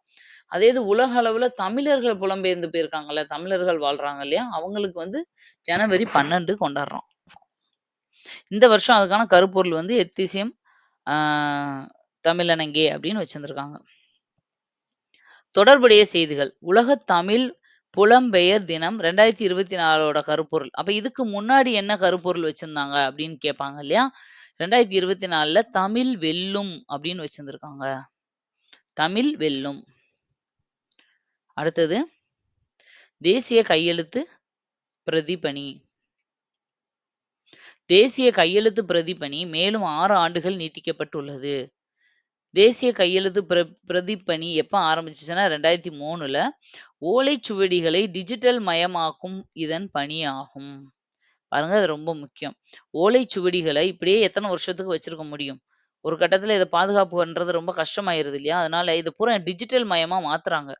அத அப்படியே ஸ்கேன் பண்ணி, பிரிண்ட் பண்ணி டிஜிட்டல்ல ஏத்திர்றது. கம்ப்யூட்டர்ல எப்பயுமே இருக்கிற மாரி. இதுக்கு பேரு தான் கையெழுத்து பிரதிப்பணி. கையெழுத்த அப்படியேவும் டிஜிட்டலா மாத்துறது. இப்பணியை இந்திய அரசின் சுற்றுலா மற்றும் கலாச்சார அமைச்சரகம் தான் செஞ்சுட்டு இருக்காங்க. யாசகம் செய்ய தடை. யாசகம் அப்படின்னா, பிச்சை எடுக்கிறது. சரியா? அந்த பிச்சை எடுக்கிறதுக்கு ஒரு நாட்டுல தடை விதிச்சிருக்காங்க. தடைன்னா, ஒரு மாநிலத்தில நம்ம இந்தியாவுல தான் ஒரு மாநிலத்தில தடை விதிச்சிருக்காங்க. எங்க அப்படின்னா, மத்திய பிரதேசத்தின் போபால் அப்படிங்கிற ஊர்ல போபால் தெரியும் நம்மளுக்கு. போபால் விஷவாயு தான் ஞாபகம் வரும் எல்லாருக்கும். அந்த போபால்ல வந்து யாசகம் செய்யவும், வழங்கவும் தடை செய்யப்பட்டுள்ளது. எப்படி? லஞ்சம் குடுக்குறதும் தப்பு, வாங்குறதும் தப்பு. வரதட்சணை குடுக்குறதும் தப்பு, வாங்குறதும் தப்புன்னு சொன்னாங்களோ. ஏன்னா, குடுக்குறவங்க இருக்கிற வரைக்கும் வாங்குறவங்க இருந்துட்டு தான் இருப்பாங்க. குடுக்குறவங்கள தான் தடுத்தணும். அதனால பிச்சை போடுறவங்களும் தப்பு, வாங்குறதும் தப்புன்னு தடை செஞ்சிருக்காங்க. பிச்சை அப்ப இவங்கலாம் என்ன பண்ணுவாங்க? பிச்சை எடுக்கிறவங்கள, அவங்கள பூரா பண்ணக்கூடாதுன்னு சொல்லிட்டு, அவங்க வாழ்க்கைக்கு அவங்க என்ன பண்ணுவாங்க அப்டின்னா, ஹெல்த்தியா இருக்கிறவங்க ஆட்டோமேட்டிக்கா வேற வேலைய பார்த்துட்டு போயிருவாங்க. ரொம்ப ஊனமானவங்களோ, இல்ல முடியாதவங்களோ, கஷ்டப்படுறவங்க, வயதானவங்களுக்கெல்லாம் பிச்சை எடுப்பவர்களின் மறுவாழ்வுக்காக ஸ்மைலி திட்டம் அப்படிங்கிற ஒரு திட்டத்த உருவாக்கி, அவங்க அத பார்த்துக்கிறாங்க. அவங்களுக்கு தேவையான விஷயங்கள்லாம். முதியோர் இல்லம் மாரி ஒரு அமைப்ப உருவாக்கி, அவங்கள ஃபுல்லா பார்த்துக்கிறது. இது 2022லயே கொண்டு வந்துட்டாங்க. ஏன் இதெல்லாம் மாத்துறாங்க அப்டின்னா, 2026க்குள்ள பிச்சைக்காரர்கள் இல்லாத இந்தியாவா கொண்டு வரணும் அப்டிங்கிறது தான் எய்மு. முதல்ல அளவுக்கு இப்ப எல்லாம் இல்ல. அந்த காலத்துலலாம் ஒரு நாளைக்கு 10 தடவ வருவாங்க. நைட்ல கூட வருவாங்க. ராப்பிச்சன்னு சொல்லுவாங்க. ஆனா, இப்ப எல்லாம் அப்டி கிடையாது. ரொம்ப கம்மி ஆயிருச்சு. அதையும் வந்து முழுசா கண்ட்ரோல் பண்ணணும் அப்டின்னு நெனைக்கிறாங்க. சூரிய சக்தி திறன். இந்தியாவின் சூரிய சக்தி திறன் உற்பத்தி 100 ஜிகாவாட்டை தொட்டுள்ளது. ஓகேவா? Megawatt, gigawatt. தொடர்புடைய செய்திகள். அடுத்து 2030ஆம் ஆண்டுக்குள்ள நம்ம 500 ஜிகாவாட் சூரிய சக்திய உற்பத்தி செய்யணும் அப்படிங்கிறது தான் டார்கெட்டா ஃபிக்ஸ் பண்ணியிருக்காங்க. என்எஸ்டிசி சர்வதேச அகாடமி. என்எஸ்டிசி சர்வதேச அகாடமியானது உத்தரப்பிரதேசத்தின் கிரேட்டர் நொய்டாவில் தொடங்கப்பட்டுள்ளது. இந்த என்எஸ்டிசினா என்ன அப்படின்னா, நேஷனல் ஸ்கில் டெவலப்மென்ட் கார்ப்பரேஷன். தேசிய திறன் மேம்பாட்டு கழகம். இது 2008ல இருந்து ரன் ஆயிட்டு இருக்கு. ஞான் பாரதம் மிஷன். அதாவது கையெழுத்து பிரதிகளை பாதுகாக்க ஞான் பாரதம் மிஷன் என்ற திட்டம் தொடங்கப்பட உள்ளது. இதுக்கு முன்னாடி பார்த்தோம் இல்லையா? ஓலைச்சுவடிகள்லாம் வந்து டிஜிட்டலா மாத்துறதுன்னு. அதே மாதிரி புக்காவோ, இதாவோ கையிலால எழுதப்பட்டது. இப்ப பாரதியார்லாம் ஓலைச்சுவடியில எழுதியிருப்பாரா? கிடையாது. அவரோட சொந்த கையால எழுதப்பட்ட புத்தகங்கள், பிரதிகள்லாம் இருக்கும். அதையெல்லாம் பாதுகாப்பு பண்றதுக்கான திட்டம் தான் வந்து தமிழ்நாடு இல்ல. இது ஆல் ஓவர் இந்தியா முழுக்க இருக்கிற கையெழுத்து பிரதிகள பாதுகாப்பு பண்றதுக்கு பேரு ஞான் பாரதம் மிஷன். ஸ்வாலா அ ஸ்வாவாலம் ஸ்வாவலம்பினி திட்டம். ஓகேவா? பேரே டிஃபரெண்ட்டா இருக்கு. பாருங்க வடகிழக்கு இந்தியாவில் உள்ள பெண்களை தொழில் முனைவோராக மாற்ற ஸ்வாவலம்பினி திட்டம் தொடங்கப்பட்டுள்ளது. வடகிழக்கு இந்தியால மெயினா அந்த ஏரியால இருக்கிற பெண்கள் அந்த இவங்களுக்கு வந்து தொழில் முனைவோரா மாற்றுறது. எப்படி? அப்ப சிறு குறு தொழில் பண்றவங்களுக்கெல்லாம் லோன் குடுக்கறது, அவங்களுக்கு வந்து அது சம்மந்தப்பட்ட அந்த தொழில் சம்மந்தப்பட்ட ட்ரெய்னிங்கள குடுக்கறது, ஒர்க் ஷாப் நடத்துறது, இவங்கள வந்து ஏதோ ஒரு பிசினஸ் பண்ண வைக்கிறது தான் இந்த திட்டத்தோட பேரு. இஸ்கண்டர் 1000 இஸ்கண்டர் 1000 ஏவுகணையை ரஷ்யா உருவாக்கியுள்ளது. இது ஒரு ஏவுகணை. இத வந்து ரஷ்யா உருவாக்கியிருக்காங்க. சாங்கி 8 இந்தியாவின் சீனாவின் சந்திரன் திட்டமான சாங்கி 8 பாகிஸ்தான் இணைந்துள்ளது. சீனா நம்ம இதுல எப்படி சந்திரயான், மங்கள்யான், ஆ ஆதித்யா அப்படின்னு பேர் வைக்கிறோம். அது மாரி சீனாவோட அம் சந்திரன் திட்டம் பேர் தான் சாங்கி. ஒருவேள அங்க சாங்கின்னா சைனா பாஷையில வந்து சந்திரனா இருக்கலாம். அந்த சாங்கி 8 அப்படிங்கிறத ஒண்ணு பண்றாங்க. இந்த திட்டத்துல இப்ப பாகிஸ்தான் வந்து நாங்களும் உங்க கூட சேர்ந்துக்கிறோம்னு போய் சேர்ந்திருக்காங்க. இதெல்லாம் பக்கத்து வீட்ட பத்தி கிசு நம்ம தெரிஞ்சுக்குருவோம்ல காசிப் அது மாதிரி இது. பக்கத்து நாடு. சீனா நம்மளுக்கு எதிரி. இப்ப சீனா கூட பாகிஸ்தானும் சேர்ந்து ஒரு திட்டத்துல சேர்ந்திருக்காங்களாம் அப்படின்னு நம்ம தெரிஞ்சுக்கணும். அவ்வளோதான். பெயர் மாற்றம். வில்லியம் கோட்டையில் விஜய் துர்க் பெயர் மாற்றம் செய்யப்பட உள்ளது. வில்லியம் கோட்டையின் விஜய் துர்க் அப்படிங்கிறத வந்து பெயர் மாற்றம் செய்யப்பட உள்ளது. அதாவது என்ன அந்த கரண்ட் அஃபேர்ஸ்னா, இந்த சென்டென்ஸ் கொஞ்சம் இதா இருக்கு. வில்லியம் கோட்டைக்கு விஜய் துர்க்ன்னு பேர் மாத்திருக்காங்க. அதான் இந்த கரண்ட் அஃபேர்ஸ். வில்லியம் கோட்டை எங்க இருக்கு? நம்ம அடிக்கடி படிச்சிருப்போம். வில்லியம் கோட்டை, ஜார்ஜ் வில்லியம் கோட்டை அப்படின்னு. இந்த வில்லியம் கோட்டை வந்து கல்கத்தால இருக்கு. இந்த கல்கத்தால வந்து இது எப்பன்னா, அம் கிழக்கிந்திய அந்த கம்பெனிக்காரங்கன்னு சொல்லுவோம் இல்லையா நம்ம, அந்த கிழக்கிந்திய கம்பெனிக்கு வந்து காலனித்துவம் நடந்தப்ப வந்து கட்டப்பட்ட ஒரு கோட்டை தான் இந்த வில்லியம் கோட்டை. வருஷம் வந்து கிட்டத்தட்ட ஒரு 1700 சொச்சத்திலேயே வந்து இத கட்டிட்டாங்க. 1781 இருந்தே இது வந்து வில்லியம் கோட்டை வந்து கட்டப்பட்டு இருக்கு. 1781 இருந்தேவும் இந்த கோட்டை வந்து கட்டப்பட்டு ரன் ஆயிட்டு இருக்கு. அப்புறம் வந்து வில்லியம் கோட்டைன்னே பேர் வச்சுட்டாங்க. இப்போ வந்து என்ன பண்ணியிருக்காங்கன்னா, ஏன் இன்னும் நம்ம அவங்க காலனித்துவத்தோட பேரவே என்ன வச்சுட்டு இருக்கணும்?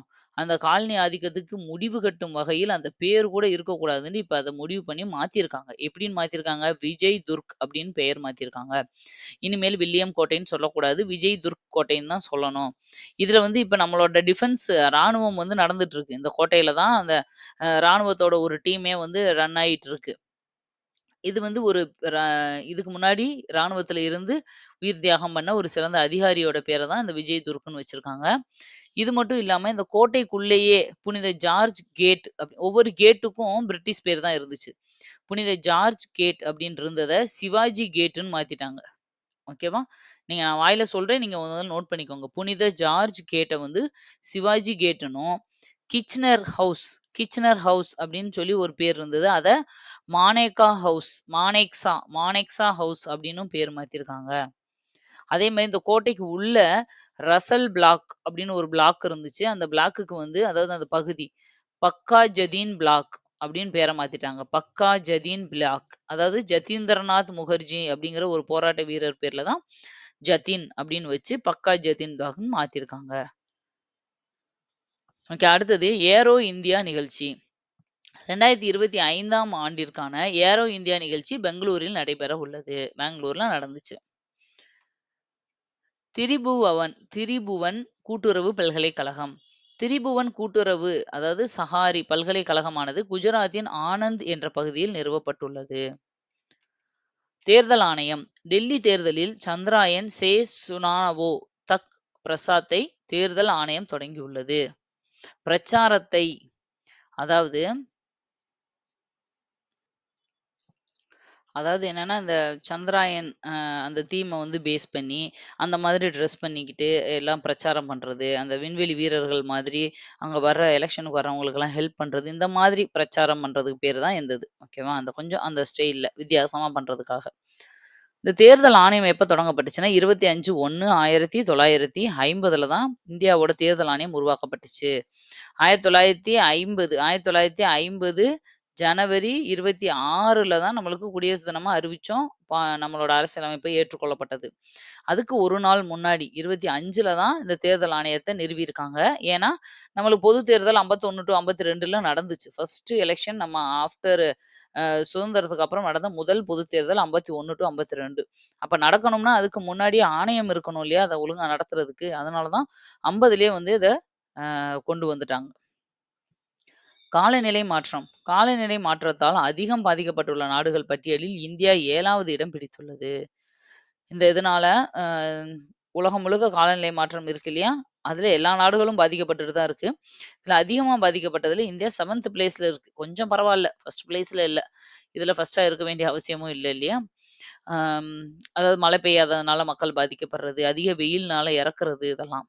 நம்ம இதுல ஏன்னா வெயிலோ, மழையோ கொஞ்சம் மத்த நாடுகள கம்பேர் பண்ணும்போது ஈவனா இருக்கும். அதனால தாங்கக்கூடிய அளவுக்கு இருக்கிறதுனால நம்ம கொஞ்சம் பின்தங்கி இருக்கோம். அடுத்தது வெளியேற்றம். ஐநா மனித உரிமைகள் கவுன்சிலில் இருந்து அமெரிக்கா வெளியேறி உள்ளது. ஐநா மனித உரிமைகள் கவுன்சில் எப்ப ஆரம்பிச்சாங்கன்னா, மனித உரிமைகள் ஆணையம் ஐநாவுல 1948ல ஐநா சபை உருவானது 1900 1945ல செகண்ட் வேர்ல்டு வார்க்கு அப்புறம். ஏன்னா, இந்த மாரி ஒரு வேர்ல்டு வார் இனி வந்துறக்கூடாது அப்படின்னு உலக சமாதானத்துக்காக உருவாக்கப்பட்டது தான் ஐநா சபை. அதுல 1948ல தான் ஐநா மனித உரிமைகள் ஆணையம் உருவாச்சு. ஐநாவுல. அதுக்கப்புறம் நம்ம இந்தியாவுல 1993ல மா அ தேசிய மனித உரிமைகள் ஆணையம் உருவாச்சு. 1997ல மாநில மனித உரிமைகள் ஆணையம் உருவாச்சு. இதெல்லாம் நீங்க தெரிஞ்சுக்க வேண்டியது. இது மனித உரிமைகள் கவுன்சில். இது வேற. 2006ல உருவாக்கப்பட்டுச்சு. இதுல இருந்து இப்ப அமெரிக்கா வெளியேறியிருக்கு. இந்த இது அடிக்கடி இந்த கரண்ட் அஃபேர்ஸ் சொல்றாங்க. ஆனா அமெரிக்கா எவ்வளோ பெரிய அமைப்புலருந்து வெளிய வந்திருக்குன்னா, எவ்வளோ தைரியமா அவங்க துணிஞ்சு வெளிய வந்திருக்காங்க. அதனால இது கொஞ்சம் பேசப்படக்கூடியதா ஒண்ணு இருக்கு. இன்னொன்னு பாருங்க Zomato. Zomatoவிற்கு எலர்னல் அப்படின்னு பெயர் மாற்றம் செய்யப்பட்டுள்ளது. பாருங்க இனிமேல் எலர்னல் அப்படின்னு நீங்க பார்த்தீங்கன்னா, அது புதுசா ஒரு கம்பெனின்னு நெனைக்காதீங்க. Zomatoவ தான் இந்த பேர் மாத்திருக்காங்க. 2025 பட்ஜெட். நிதியமைச்சர் நிர்மலா சீதாராமன் தொடர்ச்சியாக 8வது முறையாக பட்ஜெட் தாக்கல் செய்கிறார். இது ஏற்கனவே ஒரு வாட்டி நம்ம பார்த்தோம்.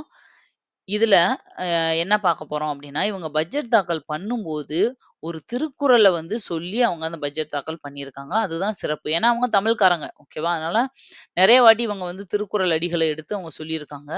தமிழ் அப்டின்றது தமிழ் புலவர பெருமைப்படுத்தணும்ன்றதுக்காக இல்ல.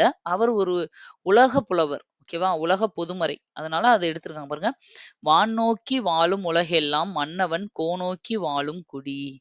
இது வந்து அரசியல். நீங்க நெனச்சு பாருங்க 2000 வருஷத்துக்கு முன்னாடி எழுதுன ஒரு குறள், இன்னைக்கு சட்டசபையில ஒரு எம்பி சொல்றதுக்கு வந்து உகந்ததா இருக்கு. இன்னைக்கும் அது கரெக்ட்டா பொருந்துதுன்னா, அப்ப எவ்ளோ அவர் ஒரு ஞானி.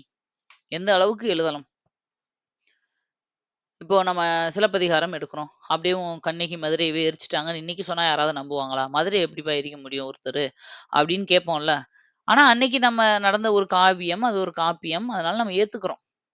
ஆனா, அந்த மாதிரி நம்ம இன்னைக்கும் அத எப்படி ஏத்துக்க முடியும்னு கேள்வி கேட்க முடியாத ஒரு விஷயம், கருத்துக்கள் இருக்குன்னா, அது திருக்குறள்ல தான். அப்படியே ஏத்துக்கிற மாரி தான் இன்னைக்கும் இருக்கு. இன்னி வர எத்தன மில்லியன் வருஷம் போனாலும் அது வந்து அவங்களுக்கும் அது யூஸ்ஃபுல்லா தான் இருக்கும். இவங்க வந்து சொன்னது "வானோக்கி வாழும் உலகெல்லாம் மன்னவன் கோனோக்கி வாழும் குடி." இதுக்கு என்ன அர்த்தம் அப்டின்னா, இந்த உலகம் முழுக்க வானத்த எதிர்பார்த்து தான் வாழுமாம். ஏன்னா, அதுலருந்து வர்ற மழையினால தான் உலகம் செழிக்கிறதும், செழிக்காம போறதும். எப்படி இந்த உலகம் வானத்தை நோக்கியே எதிர்பார்த்து வாழுதோ, அதே மாதிரி மன்னவன எதிர்நோக்கி தான் அவருக்கு கீழ இருக்கிற குடிமக்கள் வாழுவாங்க. மன்னவர் தான் முழுக்க முழுக்க. மன்னவர் வந்து வரி விதிக்கிறாரா? மன்னது நல்லது செய்றாரா? மன்னன் வந்து ஒரு இது அது மாதிரி தான். அத வந்து இவர் பேஸ் பண்ணி தான் இவங்க பட்ஜெட் தாக்கல் சொல்லியிருக்காங்க. அதாவது எப்படின்னா, இந்த மக்களோட நன்மை தான் எங்களோட முழுக்க. மக்கள் முழுக்க எங்கள நம்பி இருக்காங்க. அத நாங்க வந்து கண்டிப்பா செய்வோம் அப்படிங்கிற மாரி சொல்லியிருக்காங்க. அடுத்து பாருங்க ட்ரோன் நகரம். இந்தியாவின் முதல் ட்ரோன் நகரம் ஆந்திர பிரதேசத்தில் அமைய உள்ளது. அந்நிய நேரடி முதலீடு. காப்பீட்டுத் துறையில் அனுமதிக்கப்பட்ட அந்நிய நேரடி முதலீடு 74% 100% உயர்த்தப்பட்டுள்ளது. 74 இருந்தத 100 ஆக்கியிருக்காங்க. கடன் வரம்பு. கிசான் கிரெடிட் கார்டு கடன் வரம்பு 3,00,000 5,00,000 அதிகரிக்கப்பட்டுள்ளது. கிசான் கிரெடிட் கார்டுன்னா என்னது? விவசாயிகளுக்கு குடுத்துருப்பாங்க இல்லையா? அதான் கிசான். கிசான் கிரெடிட் கார்டு வந்து விவசாயிகளுக்காக குடுக்கப்பட்ட கார்டு. இதுல ஒரு 3,00,000 வரைக்கும் கம்மியா இருந்தது. அப்புறம் 3,00,000 ஆக்குனாங்க. 3,00,000 வரைக்கும் அவங்க வந்து கிரெடிட் பணம் மாரி எடுத்துக்கலாம். திரும்ப கட்டிக்கலாம். வட்டி கொஞ்சம் அளவான வட்டி குடுக்க வேண்டியிருக்கும். இப்போ அதே தான் அந்த கிரெடிட் லிமிட்ட வந்து 5,00,000 வந்து இன்கிரீஸ் பண்ணியிருக்காங்க. பிரதம மந்திரி தன் தான்யா கிருஷி யோஜனா. குறைந்த பயிர் உற்பத்தி திறன் கொண்ட 100 மாவட்டங்களில் பிரதம மந்திரி தன் தான்யா கிருஷி யோஜனா செயல்பட உள்ளது. அதாவது இவங்க வந்து என்ன பண்ணுவாங்கன்னா, இந்த மாதிரி குறைந்த உற்பத்தி திறன் இருக்கத ஏன் உங்க இதுல வந்து இப்படி கம்மியாகுது? என்ன ரீசன் சொல்லி போயி இவங்களே அந்த 100 முக்கியமான மாவட்டங்கள செலக்ட் பண்ணி, இவங்களே நல்ல விளைச்சல் வர வைக்கிறதுக்கான எல்லா ஹெல்ப்பும் பண்ணுவாங்க அவங்களுக்கு. நல்ல வீரியமான விதைகள் குடுப்பாங்க. அந்த மண்ணுல இருக்க சத்துக்கள வந்து ஆராய்ச்சி பண்ணி, என்ன மாதிரி உரம் போட்டா இது வரும்? அந்த மாதிரி ஹெல்ப் பண்ணுவாங்க. ஜல் ஜீவன் மிஷன். வீடுகளுக்கு குழாய் மூலம் நீர் வழங்கும் ஜல் ஜீவன் மிஷன் வந்து 2028 வரைக்கும் நீட்டிக்கப்பட்டுள்ளது. ஜல் ஜீவன் திட்டம் அடிக்கடி கொஸ்டின்ல கேட்கிற ஒரு திட்டம். ஆனா என்னன்னா, இந்த ஸ்கீம் ஆரம்பிச்சு ரொம்ப வருஷம் ஆச்சு. 6 வருஷம் ஆச்சு. 2019ல ஆரம்பிச்சாங்க. இப்ப வந்து ஆனா அத எக்ஸ்டெண்ட் பண்ணிக்கிட்டே இருக்காங்க. இப்போ வரைக்குமே நெறைய வீடுகளுக்கு நேரடியா குழாய் மூலமா யாரும் ஆத்துலயும், குளத்துலயும் போய் தண்ணி எடுத்துட்டு வர்றதில்ல. வீடுகளுக்கே நேரடியா கனெக்ஷன் வந்து எல்லாருமே போட்டுட்டோம். அ இன்னமும் ஒரு சில இடங்கள்ல வந்து போடாம இருக்கிறதுனால, இப்பயும் இன்னும் அந்த கொஞ்ச நாளைக்கு இந்த ஸ்கீம வந்து எக்ஸ்டெண்ட் பண்ணியிருக்காங்க. கிராமி விருது 2025 2025ஆம் ஆண்டிற்கான கிராமி விருது சந்திரிகா டாண்டன் என்பவருக்கு திரிவேணி ஆல்பத்திற்கு வழங்கப்பட்டுள்ளது. கிராமி விருது குடுத்துருக்காங்க. சந்திரிகா டாண்டன் அப்படிங்கிறவங்களுக்கு. எந்த ஆல்பத்துக்குன்னா, திரிவேணி அப்படிங்கிற ஒரு ஆல்பத்துக்கு. எடமாட் ஏவுகணை. ஈரான் நாடானது எடமாட் ஏவுகணையை உருவாக்கியுள்ளது. Tata steel chess championship 2025. அப் அ டாடா ஸ்டீல் செஸ் சாம்பியன் போட்டி வந்து நடந்திருக்கு. இதுல வந்து சாம்பியன் பட்டத்தை பிரக்யானந்தா வென்றுள்ளார். இவ்வளோதான்ப்பா. பிப்ரவரி மந்த்துக்கான கரண்ட் அஃபேர்ஸ் 1ஆம் தேதியிலேருந்து 10ஆம் தேதி வரைக்கும் நடந்த எல்லாத்தையும் நம்ம இதில பார்த்துட்டோம். நீங்க வந்து இதில எதையுமே மிஸ் பண்ணாதீங்க. எதையும் மனப்பாடமும் பண்ணாதீங்க. எனக்கு தெரிஞ்சு ஜஸ்ட் ஒரு புக் ரீட் பண்ற மாதிரி, ஒரு நியூஸ் கேட்குற மாதிரி, ஓ! இப்படி நடந்திருக்கா? ஆமா. அந்த வீடு ஃபுல்லா கனெக்ஷன் குடுக்குறாங்கல்ல. இன்னும் கொஞ்ச நாள் எக்ஸ்டெண்ட் பண்ணியிருக்காங்களா? சரி. இன்னும் ஒரு 3 வருஷத்துக்கு. சரி. அந்த மாதிரி ஃப்ரெண்ட்ஸ் கூட டிஸ்கஸ் பண்ணி பாருங்க. சில கரண்ட் அஃபேர்ஸ்லாம் நீங்க பார்க்கும்போது, நம்ம என்ன செய்வோம்? ஆ அத வந்து அப்போஸ் பண்ணி பேசுவோம். ஒரு சில நேரம் அதுக்கு இதுக்கு சப்போர்ட் பண்ணி ஆர்க்யூ பண்ணுவோம். இந்த மாரி ஆர்க்யூமென்ட்டோட நீங்க அத டிஸ்கஸ் பண்ணும்போது மறக்கவே மறக்காது. உங்க ஃப்ரெண்ட்ஸோட சேர்ந்து கரண்ட் அஃபேர்ஸ் படிக்க ட்ரை பண்ணுங்க. சரி, அடுத்த பார்ட்ல திரும்ப உங்கள மீட் பண்றேன். Thank you. பாய்.